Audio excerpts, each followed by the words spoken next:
গতদিন আমরা পড়িয়েছিলাম continuity life, জীবনের যে চ্যাপ্টারটা পড়াচ্ছিলাম কন্টিনিউটি অফ লাইফ, তার একটা পার্ট পড়িয়েছি, ক্রোমোজোম সেল ডিভিশন পড়িয়েছি।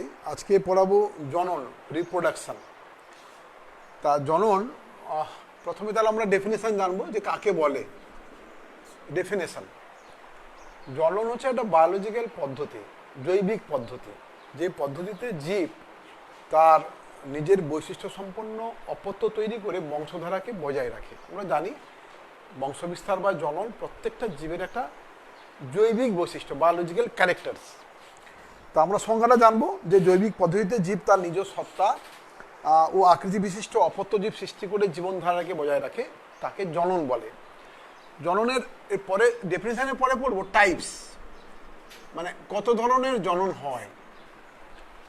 জনন তিন প্রকার: এক, অঙ্গজ; দুই, অযৌন; তিন, যৌন। আরেক ধরনের বিশেষ জনন আছে, তাকে অপংজনী বলে, এটা সিলেবাসে নেই আর বলছিও না। হ্যাঁ, মূলত মানে প্রধানত তিন প্রকার: অঙ্গজ, অযৌন, যৌন। অঙ্গজ জনন ইংলিশে বলে ভেজিটেটিভ, ভেজিটেটিভ রিপ্রোডাকশন। মনে রাখবে এই জননটা শুধুমাত্র উদ্ভিদের ক্ষেত্রে হয়, এটা প্রাণীর ক্ষেত্রে কিন্তু হয় না। শুধুমাত্র উদ্ভিদে, নিম্ন শ্রেণী এবং উন্নত শ্রেণীর উদ্ভিদে এই জননটা কিন্তু আমরা দেখতে পাই। নামটা শুনে বুঝতে পারছো, অঙ্গজ মানে কোনো একটা অঙ্গ থেকে নতুন অপত্য তৈরি হয়, যে কোনো একটা অঙ্গ থেকে নতুন অপত্য তৈরি হয়। তাহলে যে জননে উদ্ভিদের কোনো অঙ্গ থেকে নতুন অপত্য সৃষ্টি হয়, সমবৈশিষ্ট্য বা আকৃতি বিশিষ্ট, তখন তাকে আমরা বলছি কি অঙ্গজ জনন। এই অঙ্গজ জনন এর আবার টাইপস আছে দুই রকমের। একটা আছে স্বাভাবিক বা ন্যাচারাল, আর আর্টিফিশিয়াল। আর্টিফিশিয়াল, ন্যাচারাল আর আর্টিফিশিয়াল হচ্ছে কৃত্রিম, প্রাকৃতিক এবং কৃত্রিম। প্রাকৃতিক অঙ্গজ জনন, যেটা স্বাভাবিক অঙ্গজ জনন, সেটা কিন্তু নিম্ন শ্রেণীর উদ্ভিদেও পাওয়া যায় এবং উন্নত উদ্ভিদেও পাওয়া যায়। এর যদি টাইপস আমরা আলোচনা করি, ফ্র্যাগমেন্টেশন বা খণ্ডীভবন, খণ্ডীভবন, ফ্র্যাগমেন্টেশন। শ্যাওলা, সূত্রাকার যে শ্যাওলা জলে হয়, যদি কোনো কারণে পা পড়ে যায় বা হাত লেগে যায়, তাদের দেহটা কিন্তু মানে খণ্ডিত হয়ে যায়, ছিন্ন বিচ্ছিন্ন হয়ে যায়। তখন সেই খণ্ড থেকেই, এই ছোট ছোট খণ্ড থেকে কিন্তু আবার নতুন, আমি ধরে নিচ্ছি একটা শ্যাওলা, এটা স্পাইরোগাইরা, যদি কোনো কারণে এটা কেটে গিয়ে একটা খণ্ড তৈরি হয়, এই খণ্ড থেকে কিন্তু আবার নতুন একটা স্পাইরোগাইরা তৈরি হতে পারে। একে বলে খণ্ডীভবন। এই খণ্ডীভবন কিন্তু অঙ্গজ জনন। আর কি আছে? দু নম্বর, কোরকোদ্গম, বাডিং বলে, বাডিং।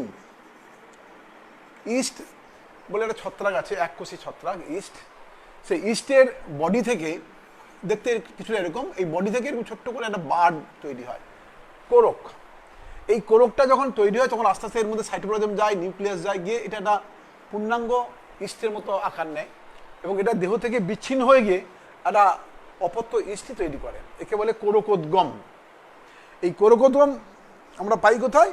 না ইস্টে। এটাও কিন্তু অঙ্গজ জননের মধ্যে, যেহেতু ইস্ট একটা উদ্ভিদ, এটাও কিন্তু অঙ্গজ জননের মধ্যে পড়ে। আর তারপরে আছে কি উন্নত উদ্ভিদ। যদি আমরা দেখি উন্নত উদ্ভিদ, হায়ার প্ল্যান্ট যেগুলো, যেগুলো ফুল ফল দেয়, তাদের ক্ষেত্রেও কিন্তু অঙ্গজ জনন হয়। যেমন মূলের সাহায্যে হয় রাঙা আলু, শাঁখা আলু, যেমন মিষ্টি আলু, সাদা আলু, হ্যাঁ, মিষ্টি আলু, রাঙা আলু, এটা কিন্তু মূল। এই মূলে অস্থানিক মুকুল তৈরি হলে, অস্থানিক মুকুল তৈরি হলে, তাহলে মূলের সাহায্যে হচ্ছে অস্থানিক মুকুল যদি তৈরি হয়, সেই মুকুলটা যদি আস্তে থেকে ওই মূল থেকে বিচ্ছিন্ন, তাহলে মূলের সাহায্যেও অঙ্গজ জনন হয়। কাণ্ড দিয়ে হয়, কাণ্ড। কাণ্ড দিয়ে কি করে হয়? না এই যে আলু, পেঁয়াজ, আদা, এরা কিন্তু গাছের কাণ্ড, ভূ নিম্নস্থ কাণ্ড, মাটির নিচে হয়, এরা কিন্তু কাণ্ড। শীতকালে আলুর গায়ে কিন্তু মুকুল তৈরি হয়। পেঁয়াজ কেটে বসালে পেঁয়াজ থেকে গাছ হয়। আদার যে মানে শাখাগুলো থাকে না, সেই শাখা থেকে কিন্তু মুকুল তৈরি হয়। এগুলো থেকে আবার নতুন গাছ হয়। এটাও কিন্তু অঙ্গজ জনন। একে বলা হয় ভূ নিম্নস্থ কাণ্ডের দ্বারা, ভূ নিম্নস্থ কাণ্ড। আবার অর্ধবায়বীয় কাণ্ড আছে, শুষ্নী শাক, আমরুল শাক, হ্যাঁ, ডালিয়া গাছ, এদের কাণ্ড মানে কাণ্ড থেকে মানে নয় ওপরে নয় মাটিতে মাঝামাঝি জায়গায় অর্ধবাহবীয় বলে সাবেরিয়াল, এই কাণ্ড থেকেও কিন্তু তাদের শাখা থেকে কিন্তু যদি আমরা কেটে বসিয়ে দিই, হ্যাঁ, সেখান থেকে কিন্তু জনন হয়। এটাকে বলা হয় অর্ধবাহবীয় কাণ্ড। ধাবক, ঊর্ধ্বধাবক, খর্বধাবক, হ্রস্ব, কচুরিপানা। কচুরিপানা, একটা কচুরিপানা পুকুরে পড়লে গাদা গাদা কচুরিপানা হয়ে যায়। কেন না, ওটা হচ্ছে হ্রস্ব ধাবক, ছোট্ট, হ্যাঁ, দুটো মানে কি বলবো, গাছের মাঝখানে যে পর্বমধ্য, সেই পর্বমধ্য থেকে কিন্তু নতুন নতুন আবার কচুরিপানা তৈরি হয়, অর্ধবাহবীয় কাণ্ড। আবার বায়বীয় কাণ্ডও আছে। বুলবিল আমরা জানি, চুপড়ি আলু বা খামালুতে বুলবিল হয়, কাক্ষিক মুকুল পরিবর্তন বলের মতো হয় বুলবিল, সেখান থেকেও আবার নতুন গাছ হয়। কাণ্ড দিয়ে হয়, আর কি হয়, পাতা দিয়ে হয়। পাতা আমরা ছোটকালে দেখেছি, ওই বিগোনিয়া বা পাথরকুচি গাছের পাতা যদি আমরা বইয়ের মধ্যে রেখে দিই না, কয়েকদিন পরে পাতার কিনারা থেকে মুকুল তৈরি হয়। এই পাতাটা যদি আমরা রেখে দিই না গাছে, মানে বইয়ের ভেতর রেখে দিই, এইসব জায়গা থেকে মুকুল তৈরি হয়। এটা আবার আলাদা হয়ে গিয়ে কিন্তু গাছ হয়। একে আমরা কি বলি, পত্রজ মুকুল। কি বলি, পত্রজ মুকুল। তাহলে আমরা প্রাকৃতিক অঙ্গজ জনন কি কি পেলাম? খণ্ডী ভবন, কোরকোদ্গম, মূলের সাহায্যে, কাণ্ডের সাহায্যে, পাতার সাহায্যে। আর্টিফিশিয়ালটা দেখে নিই। আর্টিফিশিয়ালকে আমরা মানে কৃত্রিম প্রয়োজন মতো করি, আমাদের প্রয়োজন মতো কিন্তু আমরা অঙ্গজ ঘটাতে পারি। এটা অনেকগুলো ভাগ আছে। একটাকে বলা হয় শাখা কলম, শাখা কলম। 2 দাবা কলম। 3 গুটি বলে, গুটি কলম। আর 4 হচ্ছে জোড় কলম। এর মধ্যে এটা আর এটা সিলেবাসে আছে, এই দুটো নেই দেখছি। শাখা কলম আমরা জানি, জবা গাছের ডাল বা গোলাপ গাছের ডাল কেটে যদি আমরা মাটিতে বসিয়ে জল দিই, সেখান থেকে কিন্তু গাছ হয়। এটাকে বলে শাখা কলম। আমরা প্রয়োজন মতো একটা কারো বন্ধু বাড়ি গেছি, দেখলাম খুব ভালো গোলাপ ফুল ফুটেছে, তার ডাল একটা নিয়ে এসে বাড়িতে লাগালে আমরা সেই গাছটা কিন্তু আমরা নতুন করে ঘরে তৈরি করতে পারি। একে বলে শাখা কলম। দাবা কলম অনেক ফল গাছে হয়, লেবুতে হয় মূলত। লেবুর অনেক কাণ্ড, মানে ঝোপের মতো গাছ তো, কোনো কাণ্ড না মাটির নিচ দিয়ে যায়, মানে মাটির কাছ দিয়ে যায়। সেখানে একটা ডালকে যদি আমরা চেপে মাটিতে একটু ঢুকিয়ে দিয়ে ওপরে মাটি চাপা দিই এবং জল দিই, কিছুদিন পরে দেখা যাবে ওখান থেকে মূল তৈরি হয়ে গেছে। কেটে লাগিয়ে দিলে কিন্তু গাছ হয়, তাকে বলে দাবা কলম। আবার গুটি কলম কি না, ওই জামরুল বা লেবু এসব গাছে একটা ডালকে যদি একটু ছাড়িয়ে দিয়ে ওপরে মাটি দিয়ে খড় দিয়ে বেঁধে দিয়ে ওপরে একটু জল ফেলার ব্যবস্থা করি, একটা গুটির মতো করে দিই। ছবিটা ঠিক এরকম হয় আর কি, মানে এই একটু ছাড়িয়ে দিয়ে কাদা মাটি খড় টড় দিয়ে ওপরে একটা জল ফেলার ব্যবস্থা করি, এইখান থেকে কিন্তু আস্তে আস্তে করে মূল তৈরি হয়। তখন এখানে কেটে বসালে কিন্তু গাছ হয়ে যায়, তাকে বলে গুটি কলম। তারপর আসছে জোড় কলম। এই জোড় কলমটা কিন্তু খুব গুরুত্বপূর্ণ, এই কারণে বলছি জোড় কলমে আমরা প্রয়োজন মতো প্রচুর গাছ এখন কিন্তু তৈরি করি। জোড় কলম এর না দুটো টাইপ আছে। একটা আছে গ্র্যাফটিং বলে, মানে স্টক আর সিয়ন দিয়ে করি, সিয়ন আর স্টক দিয়ে করা হয়, স্টক। আর আরেকটা আছে বার্ড গ্রাফটিং বলা হয়, এটা হচ্ছে স্টেম গ্রাফটিং। আর এটা বার্ড মানে কুড়ি দিয়ে কিন্তু গ্রাফটিং অনেক সময় করা হয়। কি হয়, ধরে নিচ্ছি একটা গাছ আছে, যে গাছের এই একটা গাছ আছে টবে, আমি টবে একটা গাছ নতুন গাছ লাগিয়েছি। এখন কোনো একটা বড় গাছের কারো বাড়িতে গেলাম, দেখলাম তার খুব ভালো আম হয়েছে, খুব ভালো আম, বড় আম, মিষ্টি আম। আমি সেই গাছের একটা ডালকে যদি চিহ্নিত করে নিই, সেই ডালটাকে এই ডালটাকে যদি কিছুটা একটা দিকে একটু কেটে দিয়ে ক্যাম্বিয়াম পর্যন্ত যদি নিয়ে নিই, আর এর কাণ্ডে যদি একটুখানি ছাড়িয়ে নিয়ে ক্যাম্বিয়াম মধ্যে নিয়ে যাই, যে এর ডাল আর এর ডাল দুটোকে যদি আমরা এখানে বেঁধে দিই, খুব টাইট করে বেঁধে দিই, কিছুদিন পরে দেখা যাবে এই দুটো গাছ কিন্তু জোড়া লেগে গেছে, এই দুটো ডাল কিন্তু জোড়া লেগে গেছে। তখন এই যে টবের গাছটা, এর পাতাগুলো রেখে আমি যদি এই গাছের ডালটাকে এখানে কেটে দিই, জোড়া লাগার পরে যদি আমি এই জায়গাটা কেটে দিই, এই জায়গাটা কেটে দিই, তাহলে কি হবে না, সরি, এইটা কাটলাম আর এটা কাটলাম, তাহলে গোড়াটা থাকলো এর, গাছটা থাকলো কিন্তু এর। তখন কি হয় না, আমি প্রয়োজন মতো এই গাছের বৈশিষ্ট্যটা কিন্তু আমি এখানে আনতে পারছি। মানে এর গোড়া থেকে গেল স্টক, এটাকে বলে স্টক, যে গাছের গোড়া থেকে তার স্টক, আর যার ডালপালা থেকে গেল সেটা কিন্তু সিয়ন। সিয়নটা কিন্তু জেনারেলি উন্নত বৈশিষ্ট্যযুক্ত হয়। আমি যে গাছের ডালটাকে জোড়া লাগালাম সেটা হচ্ছে সিয়ন, আর যে গাছের মূল গাছটা যেটা থাকলো সেটা কিন্তু স্টক। তাহলে সিয়ন হচ্ছে সবসময়ের জন্য উন্নত বৈশিষ্ট্যযুক্ত। এইভাবে আমরা লেবু, আম, জামরুল অনেক ফলের গ্র্যাফটিং করাতে পারি। তাহলে গ্র্যাফটিংয়ে যেটা হলো দুটো পার্ট, একটা হচ্ছে সিয়ন এবং স্টক। সিয়ন হচ্ছে উন্নত মানের, আর স্টক হচ্ছে মূল গাছ, যার যার মূল সহ গাছটা থাকবে কিন্তু ডালডাকা থাকবে না সিয়নের। আর বাড গ্রাফটিং কি না, যে যে কুঁড়িকে আমি গ্রাফট করতে চাইছি একটা কাণ্ডের মধ্যে একটা তীর মতো একটা গর্ত তৈরি করে একটা কুঁড়িকে যদি নিয়ে সেখানে প্রেস করি, গর্ত তৈরি করে প্রেস করি, কিছুদিন পর দেখবে এই কুঁড়িটা বাড়ছে। তখন এই কুঁড়ি থেকে যে গাছটা হবে তখন তাকে আমরা বলি কি না বাড গ্রাফটিং। কি বলা হয়? Bud grafting. তাহলে এটা হচ্ছে কৃত্রিম। এই কৃত্রিম অঙ্গজনন কি হলো? শাখা কলম, দাবা কলম, গুটি কলম এবং জোড় কলম। জোড় কলমে কি হলো? একটা সিয়ন এবং স্টক দুটো পার্ট থাকে, সিয়ন উন্নত মানের হয়। আমরা এই মানে একই গণভুক্ত দুটো প্রজাতি, গণ একই হতে হবে, নাম্বার অফ ক্রোমোজোম যদি দুটো না হয় কিন্তু মিলবে না, কিন্তু গণ এক কিন্তু প্রজাতি আলাদা, জেনাসটা এক হবে কিন্তু স্পিসিস আলাদা। আচ্ছা, এবারই আসছি আমরা এই অঙ্গজননের সুবিধে কি। সুবিধা হচ্ছে কি না, অল্প সময়ে প্রচুর মানে অপত্য উদ্ভিদ আমরা তৈরি করতে পারি অল্প সময়ে, এবং এখানে দুটো উদ্ভিদের কখনো প্রয়োজন হয় না। টাইম ইজ অত্যন্ত কম সময়ে প্রচুর উদ্ভিদ হতে পারে। শুধুমাত্র জোড় কলম ছাড়া বাকিটা কি হয়, এর অসুবিধাটা কি না, এখানে ভ্যারাইটিসটা কিন্তু খুব বেশি আসে না। এইমাত্র ওই জোড় কলম ছাড়া, জোড় কলম ছাড়া কিন্তু গাছের মধ্যে ভ্যারাইটি আসে না, ভ্যারাইটি না হলে কিন্তু গাছ টিকতে পারে না। এরপরে আসছে আমরা অযৌন জনন। অযৌন জনন, অযৌন জনন ইংলিশে বলে আসেক্সুয়াল। সেক্সুয়াল, এখানে গ্যামেট বা জননকোষ তৈরি হয় না, জননকোষ ছাড়া কিন্তু জনন হয়। তাহলে এখানেও কিন্তু প্রাণীর ক্ষেত্রে হয়, উদ্ভিদের ক্ষেত্রে অযৌন জনন হয়, উদ্ভিদ প্রাণী উভয়ের ক্ষেত্রে হয়। তা এই আসেক্সুয়াল জননের একক হচ্ছে রেণু বা স্পোর্স, স্পোর বলে, ইংলিশে বলে স্পোর, রেণু। রেণু হচ্ছে অযৌন জননের একক। এই যে থলিত হয় তাকে বলা হয় স্পোরেঞ্জিয়াম, রেণুস্থলী, এর মধ্যে স্পোর তৈরি হয়। এটা হচ্ছে রেণুস্থলী, এর মধ্যে স্পোর। স্পোরের বাংলা হচ্ছে রেণু, আর এটা হচ্ছে রেণুস্থলী, ইংলিশে বলে স্পোরেঞ্জিয়াম। কিন্তু কোনো কোনো প্রাণীর ক্ষেত্রে, যেমন এখানে কোরকোদ্গম পড়েছিলাম বাডিং, ইস্টের ক্ষেত্রে অঙ্গজ, কিন্তু হাইড্রার ক্ষেত্রেও কিন্তু হাইড্রা, সেখানেও কিন্তু বাডিং হয়, ওটা কিন্তু অযৌন জনন। হাইড্রা যদি ছবি আমরা দেখি, হাইড্রা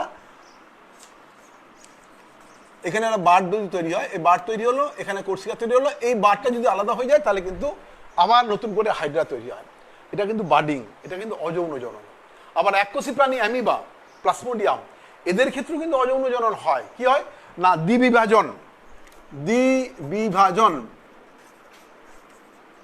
একটা কোষ আছে, এই কোষটা কোনো কারণে দুভাগে ভাগ হয়ে গেল, নিউক্লিয়াস দুভাগে ভাগ হলো, আস্তে আস্তে করে দুটো করে ভাগ হয়ে গেল, যেটা আমরা অ্যামাইটোসিস বলে একটা পড়েছিলাম, সেখানে হতে পারে দ্বিবিভাজন। মাইটোসিস হতে পারে, এককোষী প্রাণী মাইটোসিসে দুটো অপত্য কোষ তৈরি করলো, অ্যামিবা তো হয়। দ্বিবিভাজন। আবার বহু বিভাজন হয়।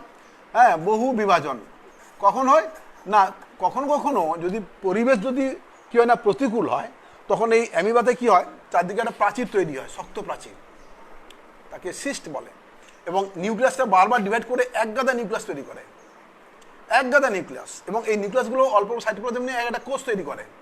আবার যখন পরিবেশ অনুকূল হয়, এইটা ফেটে যায়, ফেটে গিয়ে কি হয় না, প্রত্যেকটা কোষ বাইরে চলে যায়, এক গাদা কোষ তৈরি, এগুলো বহু বিভাজন। কি বলা হয়?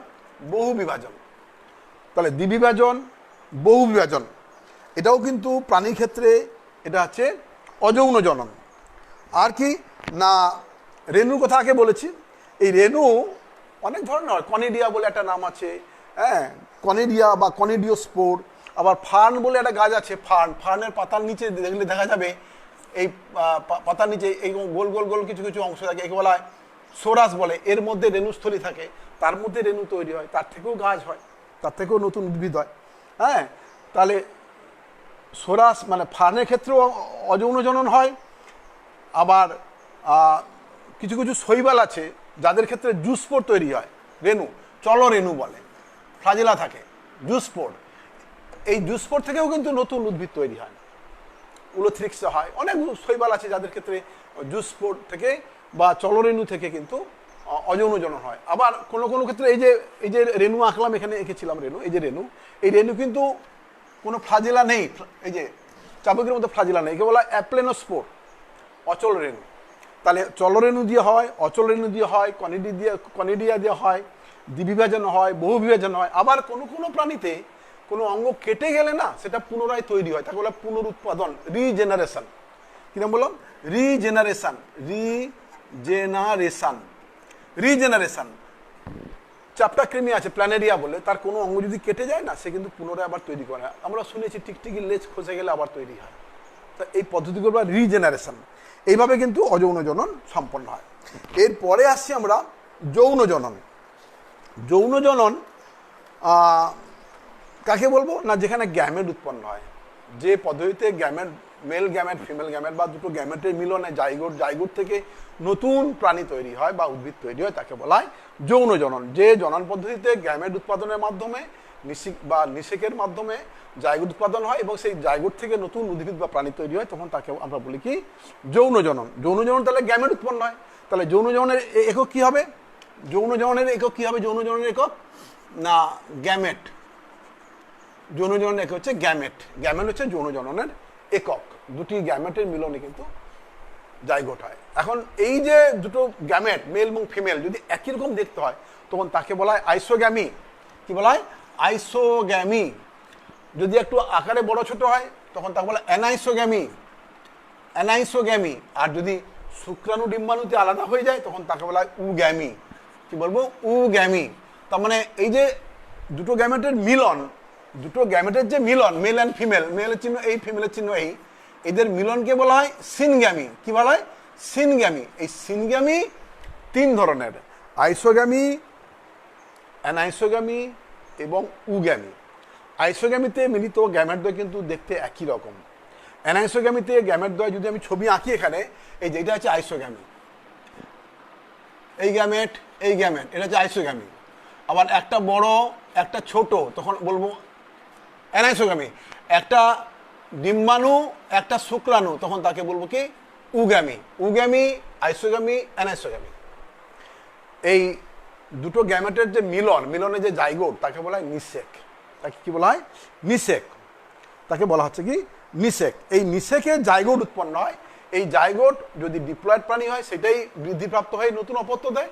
আর যদি হাপ্লয়েড উদ্ভিদ প্রাণী হয়, তখন আবার মায়াসিস হয়ে গিয়ে সে কি করে না নতুন উদ্ভিদ, অপত্য উদ্ভিদ বা প্রাণী দেয়।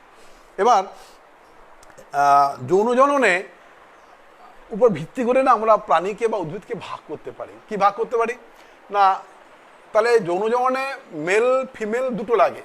যদি মেল ফিমেল প্রাণী আলাদা হয় বা উদ্ভিদ আলাদা, কি বলবো? তাকে কি বলতে পারি না একলিঙ্গ প্রাণী, ইউনিসেক্সুয়াল প্রাণী। আর যদি একই প্রাণীতে বা উদ্ভিদে দুটো লিঙ্গ থাকে, তাকে বলো বাইসেক্সুয়াল প্রাণী বা উদ্ভিদ। বাইসেক্সুয়াল। কি বলবো? বাইসেক্সুয়াল। যেমন কেঁচো বাইসেক্সুয়াল, কিন্তু জননের সময় কিন্তু এটা ইউনিসেক্সুয়ালে ব্যবহার করে। ফিতাকৃমি বাইসেক্সুয়াল, কিন্তু উন্নত প্রাণী বেশিরভাগই কিন্তু ইউনিসেক্সুয়াল। আবার উদ্ভিদের বেলা দেখো, কোনো কোনো ফুল আছে যেখানে মেল ফিমেল দুটো পাড়ি আছে, তাকে বলা উভলিঙ্গ ফুল, বাইসেক্সুয়াল ফ্লাওয়ার। আবার কোনো কোনো ফুল আছে একলিঙ্গ, যেমন একলিঙ্গ ফুল কুমড়ো ফুল। পুরুষ ফুলে কুমড়ো হয় না, স্ত্রী ফুলে কুমড়ো হয়, তাই না? আবার কোনো কোনো উদ্ভিদ আছে একলিঙ্গ উদ্ভিদও আছে, যেমন তাল গাছ। মেল তাল গাছে তাল হয় না, ফিমেল তাল গাছে তাল হয়। তাহলে একলিঙ্গ উদ্ভিদ হয়, একলিঙ্গ ফুলও হয়, আবার উভলিঙ্গ ফুল হয়। উভলিঙ্গ ফুল আমরা জানি, জবা তো দেখছি, জবা গোলাপ এগুলো সবই তো উভলিঙ্গ ফুল। তার মানে গ্যামেট উৎপাদনের মাধ্যমে, মানে গ্যামেট যে উৎপাদন হচ্ছে, তার জন্য একটা উদ্ভিদ বা একটা প্রাণী লাগছে কি, বা দুটো প্রাণী লাগছে, তার উপর ভিত্তি করে কিন্তু আমরা এটা ভাগ করলাম। একলিঙ্গ প্রাণী, একলিঙ্গ উদ্ভিদ, উভলিঙ্গ প্রাণী, উভলিঙ্গ উদ্ভিদ, উভলিঙ্গ ফুল, একলিঙ্গ ফুল, তাই না? আবার সহবাসী উদ্ভিদ বলে একটা কথা আছে। ফুল একলিঙ্গ, কিন্তু একটা গাছে মেল ফিমেল ফুল হয়। যেমন কুমড়ো ফুল, কুমড়ো গাছে মেল ফিমেল আলাদা ফুল, বাট একটা গাছে হয়, তাকে বলে সহবাসী উদ্ভিদ। যাই হোক, অত ডিটেলস আর যাচ্ছি না। এরপরে যেটা পড়াবো, অনুবিস্তার বলে একটা চ্যাপ্টার আছে। অনুবিস্তার, মাইক্রো, তার নাম হচ্ছে মাইক্রো প্রোপাগেশন। অনুবিস্তার, এটা কিন্তু খুব ইম্পর্টেন্ট একটা চ্যাপ্টার। তা অনুবিস্তারে হয় কি, আমরা একটা মিডিয়া তৈরি করি, কালচার মিডিয়া। কালচারকে ইংলিশে বাংলায় বলে কর্ষণ, আর মিডিয়া মানে দ্রবণ। কর্ষণ দ্রবণ, যে দ্রবণে কোনো কোষ বা কলা পড়লে খুব সহজে তার থেকে নিউট্রিয়েন্টস নিয়ে বাড়তে পারে, তাকে বলা হয় কালচার মিডিয়া। এই কালচার মিডিয়া বানানোর পরে কোনো কোষ বা কলা যদি আমরা সেই কালচার মিডিয়া দিই, সেটা কিন্তু ডেভেলপ করে, সেটা কিন্তু কোষ বিভাজন হতে হতে হতে হতে কিন্তু তার মধ্যে টিস্যু তৈরি হয়, আস্তে আস্তে করে বার্ড তৈরি হয়। তা এই যে পদ্ধতিটা, একে বলা হয় কি বলা হয় না অনুবিস্তার বা মাইক্রো প্রপাগেশন। এখন এর আরেকটা নামও আছে টিস্যু কালচার। কেন টিস্যু কালচার? না আমি মিডিয়া তৈরি করলাম, কালচার মিডিয়া বা কর্ষণ দ্রবণ বানালাম, তার মধ্যে কোনো উদ্ভিদ বা পানি প্রয়োজনে যাকে আমি চাইছি বানাবো নতুন করে, তার একটা সামান্য কলার পার্ট তার মধ্যে প্লেস করলাম, তাহলে সেই কলাটা ওখানে ডেভেলপ করবে। এই জন্য একে বলা হয় কলা কর্ষণ অথবা টিস্যু কালচার। টিস্যু কালচার, তাহলে এই টিস্যু কালচারের প্রথম যখন কোষ বা কলা দিলাম, প্রথমে ডিভাইড করতে করতে এক গাদা কোষ হবে, তাকে বলা হয় কি বলা হয় ক্যালাস। তাহলে প্রথম ক্যালাস গঠিত হয়। এই ক্যালাস তৈরি হওয়ার পরে আরো বড় হলে তাকে একটা এমব্রিওর মতো হয়, তখন তা বলা হয় এমব্রয়েড। এমব্রয়েডের পরে কিন্তু আস্তে আস্তে করে বিভিন্ন অঙ্গ তৈরি হতে হয়, তা বলা হয় প্ল্যান্টলেট। এই প্ল্যান্টলেট তৈরি হলে কিন্তু সেটা আস্তে আস্তে অপত্য উদ্ভিদে কনভার্ট হয়। তা এর গুরুত্ব কি না, এই মাইক্রো যে প্রপাগেশন অনুবিস্তার, এর মধ্যে কি হচ্ছে না, আমি প্রয়োজন মতো কোনো ভ্যারাইটিকে আমি নতুন করে তৈরি করতে পারি। আমি প্রয়োজন মতো কোনো ভালো উদ্ভিদ তার টিস্যু নিয়ে কালচার করে আমি সেখান থেকে তৈরি করতে পারি, সেই গাছটাকে তৈরি করতে পারি, ভ্যারাইটি আনতে পারি দ্রুত, এবং দ্রুত বংশবিস্তারও করাতে পারি। এরপরে যেটা আছে সেটা হচ্ছে যৌনুক্রম, alternation of generation. Alternation of generation, alternation of generation, যৌনুক্রম। তাহলে আমরা একটা জিনিস দেখছি, হাপ্লয়েড ডিপ্লয়েড দুটো কনসেপ্ট পেয়েছি, হাপ্লয়েড এবং ডিপ্লয়েড। এন টু এন কোনো জীবের জীবনচক্রে এই হাপ্লয়েড দশাকে বলা, এন দশাকে বলা হাপ্লয়েড দশা, আর টু এন দশাকে বলা ডিপ্লয়েড দশা। তা হাপ্লয়েড ডিপ্লয়েড দশা দুটোই কিন্তু যৌন জননে থাকবে, এবং এটা অল্টারনেটলি একটার পরে একটা আসে। আমি যদি দেখে নিই কোনো জীবনচক্র দেখি, যদি ছবি এঁকে দেখাই, তাহলে দেখবো কি না, আমি একটু ঘুরিয়ে নিচ্ছি কারণ এটা কুলোচ্ছে না, এদিকে জায়গা আছে, যদি একটু ঘুরিয়ে দেখাই আর কি। ধরো এখানে একটা নিলাম একটা গাছ, ফার্ন, একটা ফার্ন নিলাম, ফার্ন হচ্ছে টু এন, তাহলে তৈরি হলো এন এন গ্যামেট, দুটো মিলে গেল টু এন থেকে আবার এই ফান্ডটা চলে আসতে পারে। কিন্তু এখানে এন হওয়ার পরে এখানে গ্যামেটোফাইট বলে একটা কথা আছে, গ্যামেটোফাইট বলে একটা উদ্ভিদ তৈরি হয়। তাহলে এই যে জীবনচক্র দেখো, এটা এন দশা, এটা টু এন দশা, এটা জাইগোট, এই জাইগোট থেকে আবার গাছ হয়ে গেল। তাহলে ফার্নেনটা টু এন, গ্যামেট হলো, গ্যামেটগুলো ডেভেলপ করলো, ডেভেলপ করার পরে আবার মানে অ্যাকচুয়ালি গ্যামেট হয় না, স্পোর হয়, স্পোর থেকে আবার দুটো গাছ হয়, দুটো গাছ থেকে আবার গ্যামেট তৈরি হয়। তাহলে এটা আছে এন দশা, এটা আছে টু এন দশা। তাহলে অল্টারনেশন জেনারেশন, যৌনুক্রম বলে। যৌনুক্রম ফার্ন এবং মসের ক্ষেত্রে কিন্তু প্রকট, যেখানে জীবনচক্রের অর্ধেকটা হাপ্লয়েড অর্ধেকটা ডিপ্লয়েড, তখন তাকে বলা হয় হাপ্লোডিপ্লোবায়োন্টিক অল্টারনেশন জেনারেশন, মানে প্রকট। কিন্তু উন্নত উদ্ভিদ বা প্রাণীতে এটা কিন্তু অতটা প্রকট হয় না, কেননা শুধু গ্যামেটের মধ্যে হাপ্লয়েডটা সীমাবদ্ধ থাকে, শুধু গ্যামেটের মধ্যে। এক্ষেত্রে আমি দেখাইনি, স্পোর থেকে আগে গ্যামেটোফাইট উদ্ভিদ হবে, সেই উদ্ভিদ থেকে আবার মেল ফিমেল গ্যামেট হবে, দিয়ে জাইগোট হবে, তেমন অনেকটাই হাপ্লয়েড দশাটা অনেকক্ষণ থাকে। কিন্তু উন্নত উদ্ভিদ প্রাণীতে এই হাপ্লয়েড দশাটা শুধুমাত্র গ্যামেটের ভেতরে সীমাবদ্ধ, তখন কিন্তু তাকে বলা ডিপ্লোবায়োন্টিক জীবনচক্র। আবার কখনো কখনো হাপ্লয়েড দশাটাই ম্যাক্সিমাম, ডিপ্লয়েড দশাটা শুধুমাত্র জাইগোটের মধ্যে, আবার যে জাইগোট হয়ে পরে পরে মেশ হয় তাকে বলা হয় হাপ্লোবায়োন্টিক। তাহলে হাপ্লোবায়োন্টিক হতে পারে, ডিপ্লোবায়োন্টিক হতে পারে, হাপ্লোডিপ্লোবায়োন্টিক হতে পারে। এটা আছে অল্টারনেশন অফ জেনারেশন। এরপরে যেটা আছে সপুষ্পক উদ্ভিদের জনন পদ্ধতি। সপুষ্পক উদ্ভিদের জনন, আমরা জানি উদ্ভিদের জননাঙ্গ কি, ফুল। যদি বলি ফুলের সংজ্ঞা কি হবে, what is flower? What is flower? ফুল কাকে বলে? উদ্ভিদের জনন প্রক্রিয়াকে কার্যকরী করার জন্য বিটপের আকৃতি পরিবর্তিত হয়। বিটপ বলতে কাণ্ডপাতা। উদ্ভিদের জনন প্রক্রিয়াকে কার্যকরী করার জন্য বিটপের আকৃতি পরিবর্তিত হয়। বিটপের এই পরিবর্তিত রূপকে বলে ফুল। বিটপের পরিবর্তিত রূপকে বলে ফুল। একটা ফুলে কটা পার্ট থাকে? চারটে। 1 বৃতি, 2 দলমণ্ডল, 3 পুংকেশর, পুংকেশর চক্র, 4 গর্ভকেশর চক্র। 4টে পার্ট। তাহলে একটা ফুলে 4টে অংশ থাকে। এই 4টে অংশ থাকলে তাকে বলা হয় কমপ্লিট ফ্লাওয়ার, সম্পূর্ণ পুষ্প। এর মধ্যে বৃতি দলমণ্ডল কিন্তু জননে সরাসরি অংশ নেয় না। এদের বলে সাহায্যকারী অঙ্গ, অ্যাসেসরি হোল। হ্যাঁ, পুষ্পস্তবক বলে। এই 4টাকে বলে স্তবক, পুষ্পস্তবক, হোল বলে।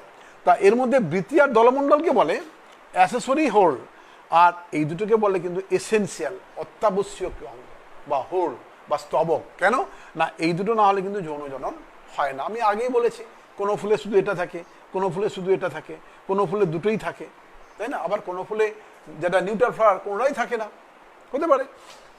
তা এই পুংকেশর এবং গর্ভকেশর চক্র এই দুটো হচ্ছে জননাঙ্গ বা অপরিহার্য স্তবকার ফুলের। ফুলটা এমনিতেই জননাঙ্গ, এই দুটো হচ্ছে সাহায্যকারী স্তবক। এই পুংকেশর যদি আমরা দেখি, কেমন দেখবো? এটা পুংদণ্ড, এটা হচ্ছে পরাগধানী। দেখেছি আমরা, ছবি এর গায়ে পড়েছি, আমরা এইটা পড়েছি, পরাগধানী। এই পরাগধানীর ভেতরে থাকে পরাগ রেণু মাতৃকোষ, pollen mother cell, PMC, pollen mother cell. এই পোলেন মাদার সেল মায়োসিসে ডিভাইড করে, এটা টুয়েন কিন্তু, মায়োসিস ডিভাইড করে 4টে তৈরি করে, 3টে আর পেছনে একটা, 4টে। একে বলা হয় টেট্রাড, রেণু চতুষ্ঠেয়। তাহলে 4টে পরাগ রেণু তৈরি হলো এর মধ্যে। Pollen grain, pollen mother sell থেকে পোলেন গ্রেন হলো, কটা হলো? 4টে আছে এর মধ্যে, 4টে পোলেন গ্রেন আছে। পোলেন গ্রেন কিন্তু হাপ্লয়েড, পোলেন গ্রেন কিন্তু হাপ্লয়েড। তার মানে পরাগধানীর মধ্যেই কিন্তু পোলেন গ্রেন তৈরি হয়। এই পোলেন গ্রেন তৈরি হওয়ার পরে এই পরাগ রেণু এই ধানী থেকে বেরিয়ে কোথায় পড়ে? না স্ত্রী স্তবকের মাথায়, গর্ভমুণ্ড। আমরা যদি স্ত্রী স্তবকের ছবি দেখি কি দেখবো? না এটা আছে গর্ভাশয়, এটা আছে গর্ভদণ্ড, এটা আছে গর্ভমুণ্ড। গর্ভমুণ্ড, গর্ভদণ্ড, গর্ভাশয়। এই গর্ভমুণ্ড এসে পরাগ রেণু পড়ে। তাহলে পরাগ রেণু এই যে পরাগধানী থেকে বেরিয়ে গর্ভমুণ্ডে পড়ে, একে বলে পরাগযোগ বা পলিনেশন। এবার এই পরাগযোগের আগে তাহলে এখানে পরাগ রেণু তৈরি হলো, এখানে কি হয়? না এটাকে বলা হয় ডিম্বাশয়, ভেতরে ডিম্বক। এই ডিম্বকের মধ্যে একটা সেল থাকে, তাকে বলা হয় megaspore mother cell. Megaspore mother cell. এই megaspore mother cell two N, megaspore mother cell two N, এটা ডিভাইড করলো, তাহলে এটা থলিতে আছে, এই থলিটার নাম কি? ডিম্বক। মেগাস্পোর মাদার সেল ডিভাইড করলো মেয়োসিসে, 4টে হলো। এই 4টের মধ্যে কি হয়? না 3টে নষ্ট হয়ে যায়, একটা সক্রিয় হয়। 4টে হলো কিন্তু 4টে থেকে 3টে নষ্ট। কেন আমরা জানি মায়োসিসে একটা সেল থেকে 4টে সেল হয়, হ্রাস বিভাজন। এখানে ছিল টুয়েন, এখানে এটা ছিল টুয়েন, এটা হলো এন, একটা কিন্তু এন, মেগাস্পোর। এই মেগাস্পোর আবার কি হয়? না 3বার ডিভাইড করে। তাহলে একটা সেল যদি 3বার ডিভাইড, তাহলে কটা হয়? 8টা হবে। একটা সেল যদি 3বার ডিভাইড করে তাহলে কিন্তু 8টা হয়। কটা হয়? 8টা। 3বার ডিভাইড করবে। প্রথমটা ডিভাইড করলো 2টো, 4টে, তাই না? আবার এটা 2টো, এটা 2টো, এটা 2টো, এটা 2টো, তাহলে কটা হলো? 8টা হলো। 8টার মধ্যে দেখো কিভাবে সাজিয়ে গেল। না যদি আমরা একটু ছবিটা দেখে নিই, এটা উপরে দিকে আছে, এটা গর্ভমুণ্ড। এই জায়গাটাকে বলে মাইক্রোপাইল, ডিম্বক রন্ধ্র বলে। এই জায়গাটা ডিম্বক রন্ধ্র। এইখানে দেখো 3টের মধ্যে একটা আছে ডিম্বাণু, এগ, আর বাকি তাকে সাহায্য করার জন্য আছে সাহায্যকারী কোষ, সাহায্যকারী কোষ, হ্যাঁ, সহকারী কোষ। আর এই দুটোকে বলে ডেফিনিটিভ নিউক্লিয়াস, নির্ণীত নিউক্লিয়াস। আর এদেরকে বলে প্রতিপাস কোষ, অ্যান্টিপোডাল সেল। 3টে, সবই কিন্তু হাপ্লয়েড। Antipodal sell, নির্ণীত nucleus 2টো, 3, 3, 6, 2, 8। তাহলে এইখানে হলো ডিম্বাণু। তার পরাগযোগের আগে কিন্তু এই কাজটা কিন্তু হয়ে যায়। পরাগযোগের আগে এই কাজটা কিন্তু শেষ হয়। তার মানে কি গ্যামেট তৈরি হলো। কি গ্যামেট? এখানে ডিম্বাণু গ্যামেট, ফিমেল গ্যামেট, আর এখানে পরাগরেণু, তাই না? পরাগরেণু তৈরি হয়েছে। এই পরাগরেণু তৈরি হওয়ার পরে এবং এটা তৈরি হওয়ার পরে পরাগ মিলন হয়। পরাগ মিলন কাকে বললাম না, একই ফুলের পরাগধানী থেকে পরাগরেণু ওই ফুলের গর্ভকেশরের গর্ভমুণ্ডে অথবা অন্য ফুলের গর্ভমুণ্ডে অথবা অন্য উদ্ভিদের ফুলের গর্ভমুণ্ডে স্থানান্তরিত হয়। তার মানে পরাগরেণুর স্থানান্তর কোথায় হবে? গর্ভমুণ্ডে। এটাই পরাগযোগ। এটা দুরকম হয়, এটা হচ্ছে স্বপরাগযোগ আর ইতর পরাগযোগ। হ্যাঁ, সেলফ পলিনেশন, ইংলিশে বলে পলিনেশন, সেলফ পলিনেশন আর ক্রস পলিনেশন। সেলফ তার মানে একই ফুলের মধ্যে যদি ঘটনাটা ঘটে তাকে কি বলবো? Self pollination. একই গাছের একই ফুলের মধ্যে পরাগরেণু ওই ফুলেরই গর্ভমুণ্ডে যাচ্ছে, গর্ভকেশরে গর্ভমুণ্ডে যাচ্ছে, তাকে বলবো সেলফ পলিনেশন। কিন্তু যখন গাছটা আলাদা হয়ে যাবে, একটা ফুল থেকে অন্য ফুলে চলে যাবে, অন্য গাছের ফুলে চলে, তাকে কি বলবো? Cross pollination. তাকে বলবো ইতর পরাগযোগ। এটা হচ্ছে স্বপরাগযোগ, এটা হচ্ছে ইতর পরাগযোগ। এখন স্বপরাগযোগের সুবিধে কি? সুবিধা হচ্ছে কি না, পরাগযোগ হবে একদম 99% কনফার্ম। কেন? একই ফুলের মধ্যে ঘটছে, সেখানে আর কোনো প্রশ্ন নেই, তাই না?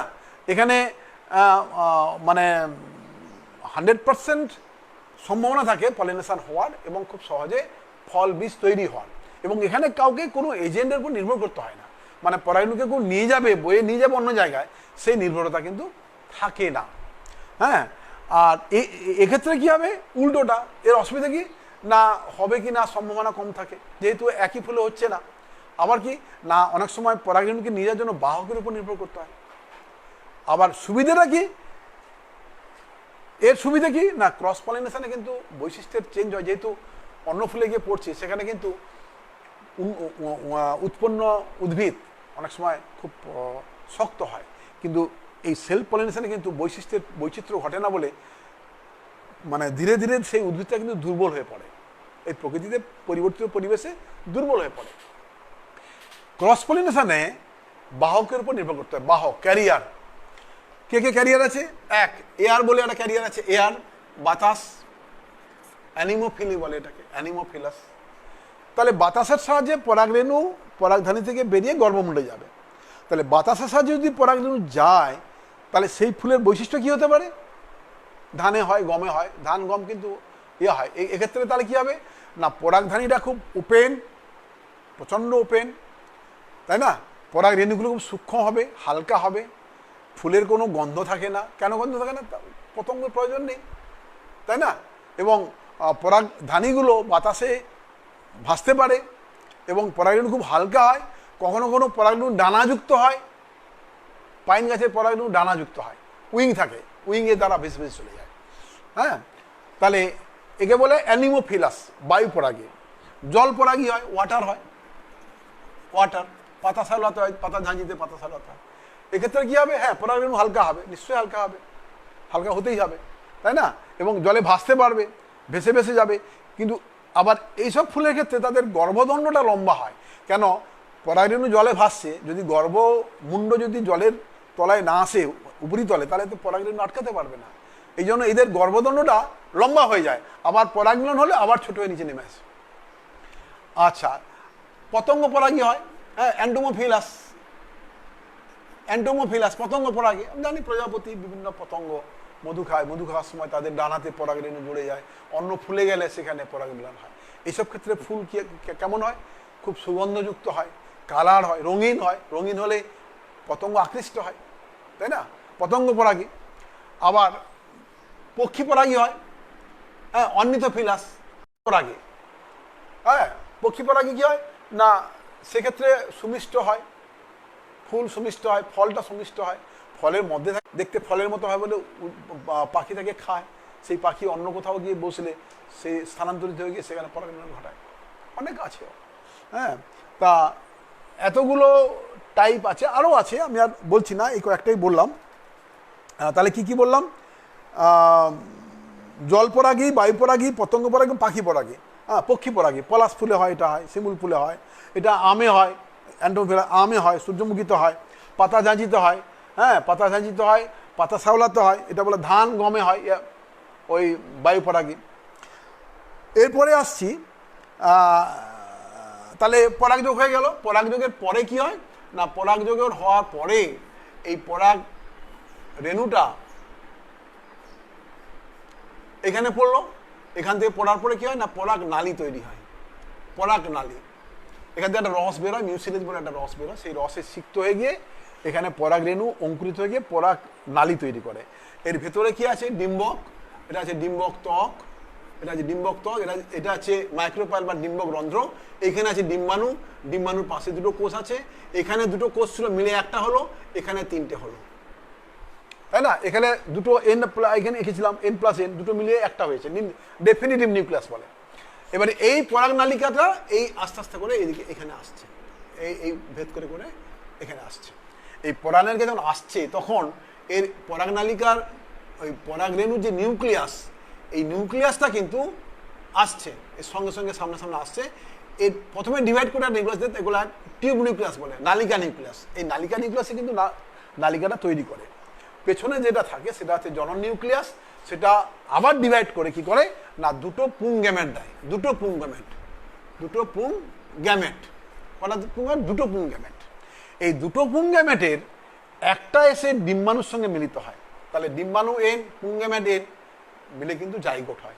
তাহলে আরেকটা কোথায় যাবে না, আরেকটা এসে কি করে না, এই যে টুয়েন নিউক্লিয়াসটা ছিল না, টুয়েন এন প্লাস এন ছিল এখানে, এটা মিলিয়ে টুয়েন হয়েছে, তার সঙ্গে মিলিত হয়ে কি করে না, টুয়েন প্লাস এন সমান 3n, এইটা কিন্তু তৈরি করে কি এন্ডোস্পার্ম বা শস্য, এন্ডোস্পার্ম বা শস্য। সপুষ্পক উদ্ভিদের শস্য হচ্ছে 3n, ট্রিপ্লয়েড। এই যে দুবার নিষেক হলো, এখানে একটা নিষেক, এখানে একটা নিষেক, এই জন্য এগুলো দ্বিনিষেক, ডাবল ফার্টিলাইজেশন। সপুষ্পক উদ্ভিদের নিষেকটা কিন্তু ডাবল ফার্টিলাইজেশন। কেন, দুটো পুং গ্যামেট নষ্ট হয় না, একটা ডিম্বাণুর সঙ্গে মিলিত হয়, একটা নির্মিত নিউক্লিয়াসের সঙ্গে মিলিত হয়ে 3n এন্ডোস্পার্ম বা শস্য তৈরি করে। এবার এই যে জাইগোটটা হলো, এই জাইগোটটা আস্তে আস্তে ডিভাইড করতে করতে করতে করতে করতে কি দেবে, এমব্রিও দেবে। এমব্রিও হওয়ার পরে কি হচ্ছে না, এই ডিম্বাশয়টা হবে ফল, ডিম্বকটা হবে বীজ, বীজের মধ্যে এমব্রিও থাকে। আমরা বীজের গঠন পড়েছি, ভ্রূণমুকুল, ভ্রূণমূল, তাই না, পড়েছি। তাহলে বীজের মধ্যে ভ্রূণ থাকে, সেই ভ্রূণ আবার পরিবেশ পেলে, জল, বাতাস, অক্সিজেন, হ্যাঁ, আলো, এগুলো পেলে আস্তে আস্তে কি করবে না, সে অঙ্কুরিত হয়ে গিয়ে আবার একটা গাছ দেবে। হ্যাঁ, এইভাবে কিন্তু উদ্ভিদের, সপুষ্পক উদ্ভিদের যৌন জন্মের প্রক্রিয়াটা ঘটে। নিষেকের মাধ্যমে ফল, বীজ, বীজ থেকে আবার গাছ তৈরি হয়। এই চক্রটা বইতে আছে, এই চক্রটা বইতে আছে, যেগুলো দেখতে পাবে তোমরা, এই বইতে কিন্তু এটা আছে।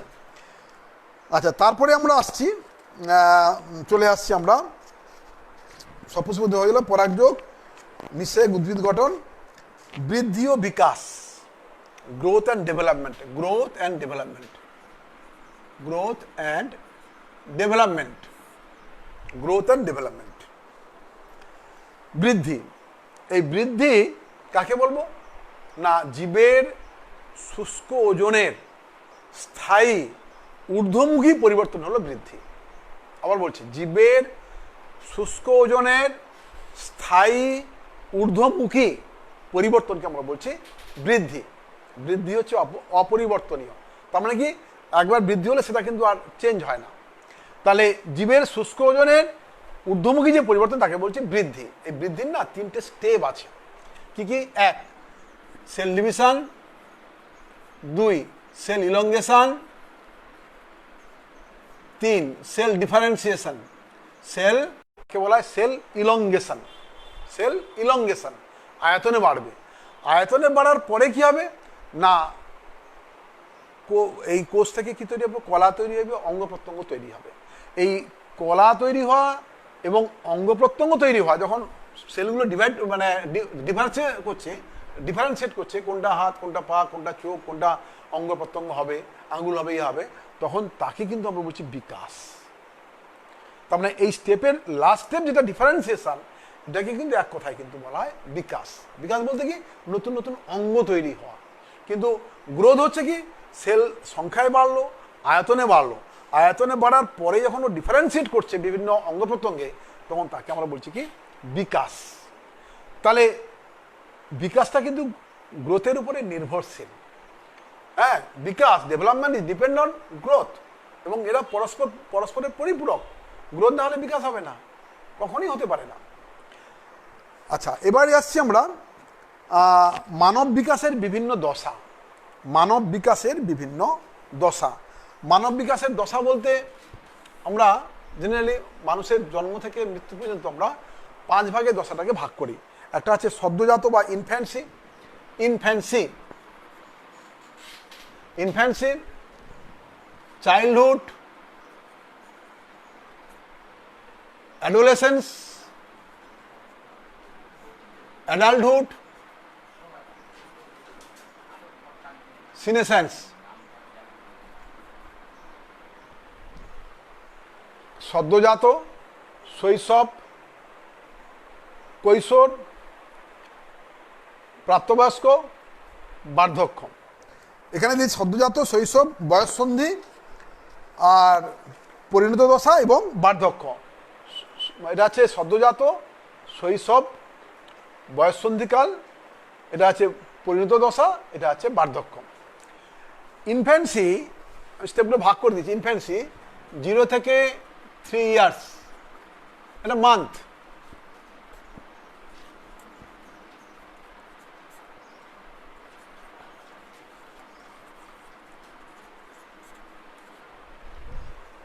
জিরো টু 3 ইয়ার্স মানে 0 মান্থ টু 3 ইয়ার্স, জন্ম থেকে, এটা আছে ইনফ্যান্সি।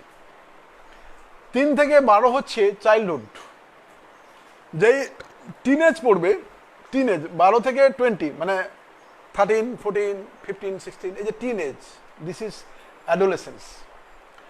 20 to 60 হচ্ছে অ্যাডাল্টহুড, পরিণত দশা। আর 60 পরে হচ্ছে সিনেসেন্স, বার্ধক্য। আচ্ছা, এইগুলোর বৈশিষ্ট্য কী হতে পারে? এই 0 to 3 ইয়ার্স সবে জন্মেছে বাচ্চা, 6 মাস পর্যন্ত ব্রেস্ট মিল্ক ছাড়া জেনারেলি কিছু খাওয়ানোর কথা না, কিন্তু যেখানে ব্রেস্ট মিল্ক হয় না তখন বাইরেতে কিছু কিছু ফুড খাওয়াতে হয়। 6 মাসের পরে আমরা কি করি? অন্নপ্রাশন করে তাকে খাওয়ানোর ব্যবস্থা করি। অন্নপ্রাশন মানে কি না, ভেতরে যে ডাইজেস্টিভ এনজাইম কিন্তু তখন তৈরি হয় না, 6 মাস পরে আস্তে আস্তে তৈরি হতে স্টার্ট করে। তখন আমরা একটা আনুষ্ঠানিক অনুষ্ঠান করে তাকে আস্তে আস্তে সেদ্ধ ভাত, সেদ্ধ আলু, সেদ্ধ কলা, কাঁচকলা, বিভিন্ন সবজি সেদ্ধ করে একদম জলের মতো করে খাওয়াতে পারে। এই করতে করতে তার কিন্তু বছর 3 মতো কেটে যায়। তখন 3 বছর হলে কিছু খেতে পারে, আস্তে আস্তে হাঁটতে পারে, কথা বলার চেষ্টা করে। 3 থেকে 12 চাইল্ডহুড, এই সময় কী হয়? শৈশবের যে বিকাশ ঘটে, মানসিক বিকাশ, দৈহিক বিকাশ। শৈশবে কিন্তু মাথাটা বড় থাকে, আস্তে আস্তে মাথা এবং বিভিন্ন অঙ্গের মধ্যে একটা সামঞ্জস্য তৈরি হয় গ্রোথে। হ্যাঁ, গ্রোথের মাধ্যমে সামঞ্জস্য তৈরি হয়। শ্রীকান্ত উপাধ্যায় স্যার ডেফিনেশন দিয়ে আলোচনা করবেন প্লিজ, বুঝতে সুবিধা হয় ডেফিনেশন। প্রিয়া কুণ্ডু, আপনি খুব ভালো বোঝাচ্ছেন স্যার। আকাশ বিশ্বাস স্যার, ফার্নের জন্মক্রমটা একটু বোঝাবেন। আচ্ছা, ফার্নের জন্মক্রমটা আমি একটু বোঝাবো, ঠিক আছে। দুটো প্রশ্ন এসছে, ফার্নের জন্মক্রম আর ডেফিনেশন। হ্যাঁ, ডেফিনেশনটা আমি বলেছি, তবে বইতে তো থাকে ডেফিনেশনগুলো, বইতে দেখতে হবে তোমাকে। আমি আইডিয়াটা দিয়েছি ডেফিনেশনে মানে কি, তার কনসেপ্টটা যদি ঠিক রেখে আমি একটু এদিক ওদিক ভাষাই করি তাতে কিছু যায় না, আসে না। আমি যে জননের ডেফিনেশন বললাম, হ্যাঁ, এটা জৈবিক প্রক্রিয়া, যে জৈবিক প্রক্রিয়ায় জীব তার নিজ সত্তা বিশিষ্ট অপত্য তৈরি করে বংশধারাকে বজায় রাখে, তাকে জনন বলে। অযৌন জনন রেণুর মাধ্যমে, বা মানে উদ্ভিদের ক্ষেত্রে রেণুর মাধ্যমে, বা প্রাণীর ক্ষেত্রে কি হয় না, বিভিন্ন অঙ্গের মাধ্যমে একটি প্রাণী বা একটি উদ্ভিদ থেকে যখন অপত্য তৈরি হয় তাকে বলা হয় অযৌন জনন। এর একক হচ্ছে রেণু। আর যৌন জনন না, গ্যামেট উৎপাদনের মাধ্যমে দুটি গ্যামেটের মিলনে যে অপত্য তৈরি হয় তখন তাকে বলা হয় যৌন জনন। যাই হোক, সংজ্ঞা ডেফিনেশনগুলো কনসেপ্ট ঠিক রেখে যদি আমি বই থেকে একটু দেখে নিই তাতে অসুবিধা কিছু হবে না আশা করছি। আর এখানে যেটা যৌনক্রম বুঝিয়েছিলাম, ফার্ন হচ্ছে 2n। আমি একটা ছবি এঁকেছিলাম, কোথায় কোথায় কোথায় কোথায়, এই যে এখানে ফার্নের পাতার যদি দুদিক দেখি না, ফার্নের পাতার খাঁচকানা থাকে, যদি দুদিক দেখি দেখবো কি এগুলো কালো কালো কালো কালো বিন্দু দেখা যায়, এগুলো সোরাস বলে। এই সোরাসের মধ্যে থাকে রেণুস্থলী, সেই রেণুস্থলীর মধ্যে থাকে রেণু। সেই রেণু কিন্তু অঙ্কুরিত হয়ে তৈরি করে কি গ্যামেটোফাইট উদ্ভিদ, গ্যামেটোফাইট বলে। হ্যাঁ, গ্যামেটোফাইট উদ্ভিদ মানে হাপ্লয়েড উদ্ভিদ, থ্যালাসে থকথকে। সেই থ্যালাসের মধ্যে তৈরি হয় কি না, পরাগধানী থেকে মানে পুংগ্যামেট আর স্ত্রী গ্যামেট। মানে এই গ্যামেটোফাইটের মধ্যে কিন্তু দুটো গ্যামেট তৈরি হয়, পুংগ্যামেট এবং স্ত্রী গ্যামেট। সেই পুং গ্যামেট স্ত্রী গ্যামেটের মিলনে কিন্তু জাইগোট হয়, এই জাইগোট কিন্তু আবার অঙ্কুরিত হয়ে ফার্ন তৈরি করে।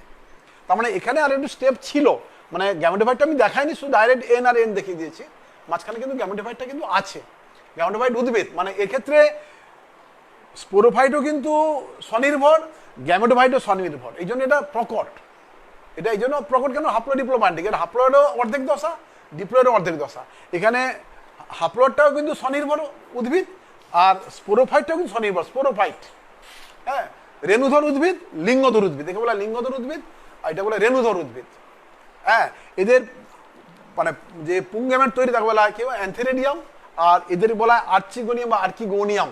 অ্যান্থেরেডিয়ামের মধ্যে পুংরেণু তৈরি হয়, আর আর্চিগোনিয়ামের মধ্যে মানে স্ত্রীধানী, পুংধানী স্ত্রীধানী, তার মধ্যে কিন্তু মানে ডিম্বাণু তৈরি হয় বা স্ত্রী গ্যামেট তৈরি হয়। এদের মিলনে হয় জাইগোট, জাইগোট থেকেও হয়। আমি বলেছি জীবনচক্রে হাপ্লয়েড ডিপ্লয়েড দশার যে পর্যায়ক্রমিক আবর্তন, এটাকে কিন্তু জনুক্রম বলে। Alternation of generation, alternation of generation, generation বলতে দুটো জেনারেশন, একটা হচ্ছে হাপ্লয়েড জেনারেশন বা গ্যামেটোফাইটিক জেনারেশন, আর স্পোরোফাইটিক জেনারেশন বা ডিপ্লয়েড জেনারেশন।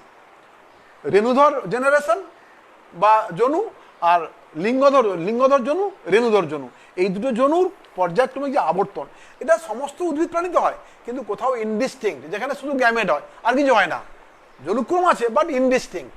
হাপ্লো ডিপ্লোমান্টিক যখন হয় তখনই এটা প্রকট হয়। জেনারেলি ফার্নে এবং মসে এই জনুক্রমটা কিন্তু প্রকট হয়। আচ্ছা, আর তো এর মধ্যে কিছু নেই। আমি যেটা পড়াচ্ছিলাম আর কি, ইনফ্যান্সি, চাইল্ডহুড, অ্যাডাল্টহুড। চাইল্ডহুড বললাম 3 থেকে 12, এই সময় হাঁটতে শেখা, কথা বলতে শেখা, সাঁতার শেখা, অনেক সময় এই কাজগুলো কিন্তু বাচ্চাদের হয়। তারপরে সম্পর্কগুলো তৈরি হয়, কে মাসি, কে পিসি, কে বাবা, কে মা, কে কাকা। মাকে তো চিনবে, মা বাবাকে চেনে, কিন্তু কাকা, কাকিমা, জেঠু, জেঠিমা, দিদা, এই সম্পর্কগুলো এই বয়সে কিন্তু আস্তে আস্তে করে তৈরি করে। আর তারপরে অ্যাডোলেসেন্স, এইটা কিন্তু খুব গুরুত্বপূর্ণ। একে এমনিতে বলে ঝড় ঝঞ্ঝার কাল, মানে সাইকোলজি দিক দিয়ে বলা ঝড় ঝঞ্ঝার কাল। কেন, এই সময় কিন্তু মানে মানসিকতা, মেন্টালিটি, মানসিক বিকাশ অত্যন্ত গুরুত্বপূর্ণ। হরমোন ক্ষরণ হয় এই সময়, পুরুষ দেহে হরমোন ক্ষরণ, স্ত্রী হরমোন, হ্যাঁ, অ্যান্ড্রোজেন, হ্যাঁ, টেস্টোস্টেরন, ইস্ট্রোজেন, প্রোজেস্টেরন, ফিমেল বডির হরমোন, মেল বডির হরমোন। এই হরমোন ক্ষরণের জন্য কি হয় না, যৌন বৈশিষ্ট্য তৈরি হয়, তাদের মধ্যে ইমোশন তৈরি হয়, তার মধ্যে ইন্টারেস্ট তৈরি হয়, তাদের মধ্যে মানে কি বলবো, প্রক্ষোভ, মানে অনেক কিছু এই সময় না তৈরি হয়। এই সময় যদি খুব ভালো গাইড না হয় না, অনেক সময় ছেলেমেয়েরা বিপদগামী হয়ে যায়। এই জন্য এটাকে বলে ঝড় ঝঞ্ঝার কাল বলে, ঝড় ঝঞ্ঝার কাল। এবং এই সময় তারা মন চাইলে পড়াশোনাটাও ভালো করতে পারে। এবং এই সময়টা কিন্তু যদি খুব ভালো হয়, পড়াশোনা যদি খুব ভালো হয়, সে কিন্তু আর জীবন যুদ্ধে কিন্তু হারে না।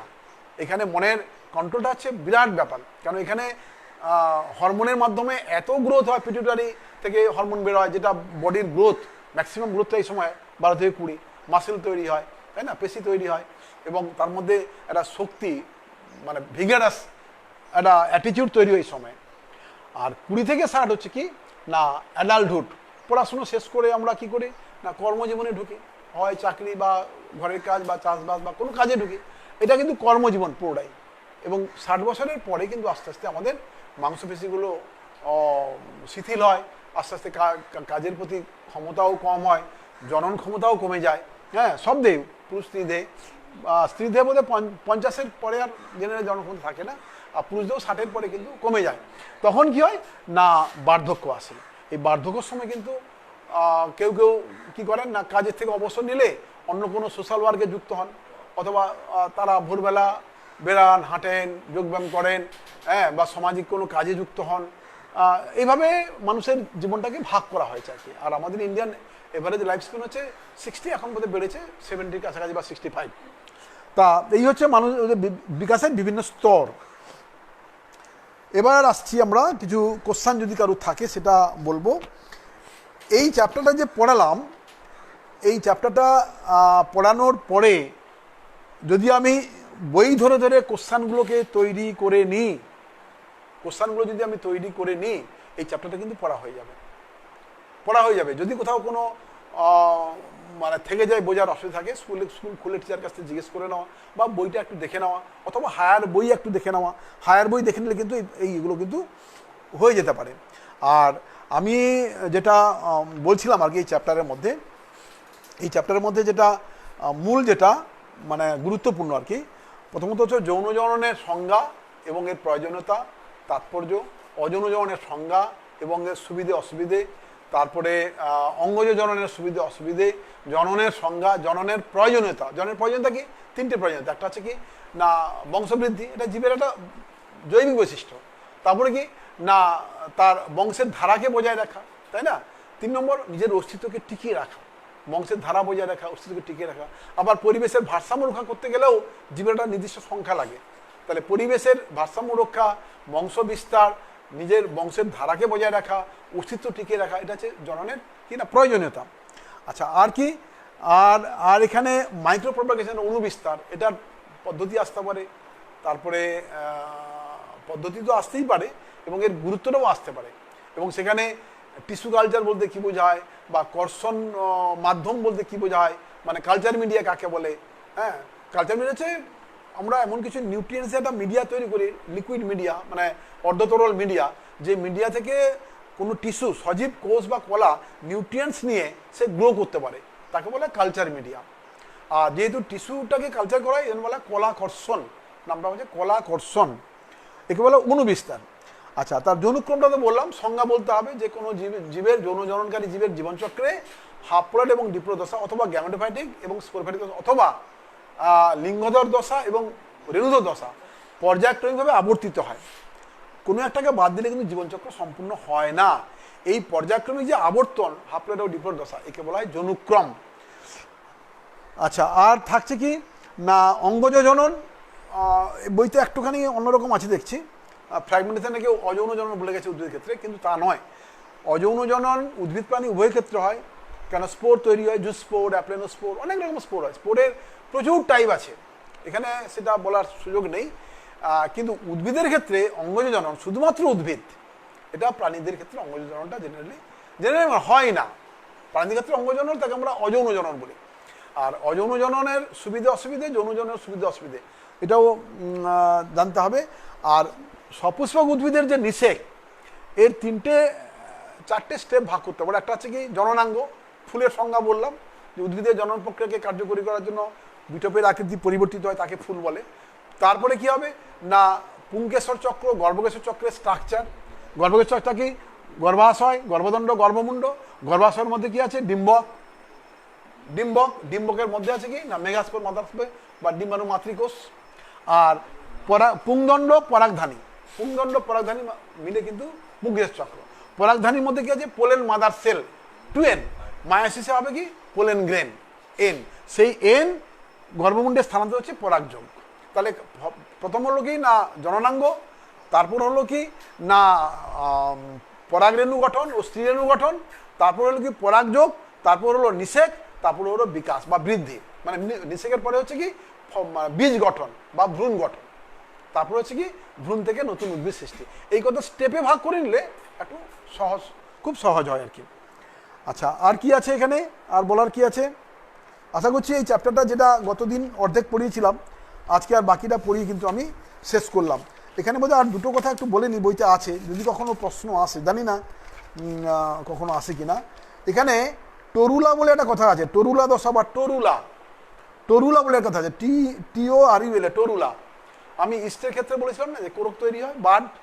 ইস্টের ক্ষেত্রে ছবি দেখেছিলাম, ইস্টের ছবি দেখেছি কোথায়, এই যে ইস্টের বার্ড তৈরি হয়েছিল। এই বার্ড যদি কন্টিনিউয়াস তৈরি হয়ে যায় না, তাহলে কিন্তু তাকে বলে টরুলা দশা, টরুলা। আবার অনেকগুলো যদি এরকম তৈরি হয়ে যায় ইস্টের, এই যে তৈরি হয়ে গেল, এখন ইস্টের ছত্রাকের সূত্রাকার দেহকে বলে মাইসেলিয়াম। কি বলে? মাইসেলিয়াম। এক্ষেত্রে এটাকে তখন কি বলে জানো? Pseudo mycelium. মাইসেলিয়াম মতো হয়ে যাচ্ছে, একগাদা কোষ পরপর, সিউডো মাইসেলিয়াম। আচ্ছা, আর টরুলা দশা বললাম। আর একটা আছে মেরোজয়ের দশা। এই যে বহু বিভাজন যেটা না, সেটা প্লাসমোডিয়ামেও কিন্তু হয়। সাইজন বলে একটা দশা আছে ওদের। প্লাসমোডিয়াম হচ্ছে ম্যালেরিয়া তৈরিকারী বা সৃষ্টিকারী এককোষী প্রাণী। তাদের নিউক্লিয়াস যদি কন্টিনিউয়াস ডিভাইড করে তৈরি করে মেরোজয়েড তৈরি করে, ওকে মেরোজয়েড দশা বলে। সাইজন দশা এটা হয়। হ্যাঁ, তাহলে সাইজয়েড দশা, মেরোজয়েড আর সাইজোগনি এই পদ্ধতিটা বলে সাইজোগনি, এক গাদা মেরোজয়েড তৈরি হয়, আবার ফেটে গেলে কোষগুলো বাইরে চলে আসে। আর টরুলা দশা, এই টার্মগুলো কখনো কখনো তোমাদের প্রশ্ন আসতে পারে। আর তো মনে হয় না কোনো পার্টিকুলার কোনো টার্ম এখানে আছে, আমি যতগুলো পেয়েছি কিন্তু টার্মগুলো বলেছি। গ্রাফটিং বলেছি, সিয়ন আর স্টকের বলেছি। সিয়ন সবসময় উন্নত মানের হয়, সিয়ন সবসময় উন্নত মানের হয়। আচ্ছা, অভিযোগ আজকের পরের ক্লাস 12:30টায় ইংরেজি পড়াবে নিবেদিতা রায়। ও আজকের পরের ক্লাসটা আছে 12:30 থেকে পড়াবেন ইংরেজি ক্লাস, টাকি বয়েজের ম্যাডাম নিবেদিতা রায় ইংলিশে। আর আমি, তোমরা জানো আমি টাকি বয়েজে ছিলাম, ওখান থেকে অবসর নিয়েছি, এখন আর একটা স্কুলে আংশিক সময়ের জন্য প্রধান শিক্ষকের কাজ করছি, সেটা হচ্ছে গাইডেন্স একাডেমি, সায়েন্স সিটির কাছে। ঠিক আছে, আর কি যদি থাকে প্রশ্ন তোমরা আমায় করবে, প্রশ্ন জানাবে, আমি নিশ্চয়ই চেষ্টা করব। আর এখান থেকে তেমন কিছু বলার নেই। পরাগযোগের কথা বলেছি, সব পরাগযোগ, ইতর পরাগযোগ, বাহকের কথা বলেছি। হ্যাঁ, আচ্ছা, আর আর আর নিষেক, উদ্ভিদের নিষেক বলেছি, বৃদ্ধি ও বিকাশ বলেছি। হ্যাঁ, তাহলে বৃদ্ধির সংজ্ঞা কি বললাম? শুষ্ক ওজনের, জীবের শুষ্ক ওজনের ঊর্ধ্বমুখী স্থায়ী পরিবর্তন, ঊর্ধ্বমুখী স্থায়ী, তাকে বলা হয় বৃদ্ধি। আর বিকাশ কাকে বলছি না, বৃদ্ধির যে পর্যায়ে কোষ থেকে অঙ্গ প্রত্যঙ্গ সৃষ্টি হয়, মানে সেল ডিফারেন্সিয়েশন যেটা বলেছিলাম, অঙ্গ প্রত্যঙ্গ সৃষ্টি হয়, তখন তাকে বলা হয় বিকাশ। যদিও সাইকোলজি দিক দিয়ে বিকাশ কথাটা আলাদা, বৃদ্ধি বিকাশ কথাটা কিন্তু সেপারেট। কিন্তু জীবন বিজ্ঞানের ক্ষেত্রে এই যে বৃদ্ধির শেষ পর্যায়ে যখন অঙ্গ প্রত্যঙ্গ তৈরি হয়, তখন তাকে বলা হয় বিকাশ। আর মানব বিকাশের বিভিন্ন স্তর, 5টা স্তরের কথা বলেছি। ইনফ্যান্সি কোথায় গেল বলেছি, ইনফ্যান্সি, চাইল্ডহুড, অ্যাডাল্টহুড, তারপরে চাইল্ডহুড, অ্যাডোলেসেন্স, অ্যাডাল্টহুড, সিনেসেন্স, এটা সদ্যজাত, শৈশব, এটা হচ্ছে বয়ঃসন্ধিকাল, এটা আছে পরিণত দশা, এটা আছে বার্ধক্য। 3 বছর পর্যন্ত, 3 থেকে 12, 12 থেকে 20, 20 থেকে 60, 60 থেকে প্লাস, যে যতদিন বাঁচে আর কি। আর তেমন কিছু নেই। এই হচ্ছে টোটাল